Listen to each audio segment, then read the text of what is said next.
So yun na nga, bago dumating ang Sabado, dumating na rin ang parcel na galing sa CXG Print. Kaya tara, check na natin. Habang binubuksan ko tong parcel na to, gusto ko magpasalamat sa CXG Print para sa mabilisan at mabisang pag-order. Para sa mga ka-idol natin, mga katiklog dyan, sa mga gustong umorder ng sticker sa kanila, syempre ilalagay ko ang link sa comment section o kaya naman dito sa video description natin. So nakita nyo naman, no? Grabe yung pagkakabalot nila, yung tipong hirap na hirap ako talagang buksan to. 'Di ba? So ganyan sila kagaling sa pagbalot. Kaya talagang masasabi mong sigurado yung sticker na darating sa'yo. Excited na excited sa pagbukas, no? Saktong-sakto to sa akyatan sa weekend.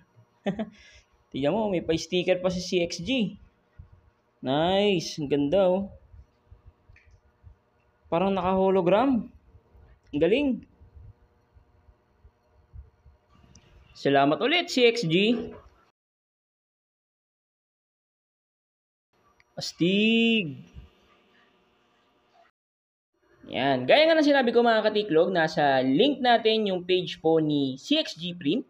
So, pwede kayo mag-inquire kung paano at magkano naman ang pagpapagawa ng mga ganitong personalized na sticker. Huwag kayong mahiya magtanong kasi napaka-friendly nila at mabilis silang sumagot sa mga inquiries ninyo. Kaya kung ano man yung mga katanungan nyo, kayang-kaya nilang sagutin yan.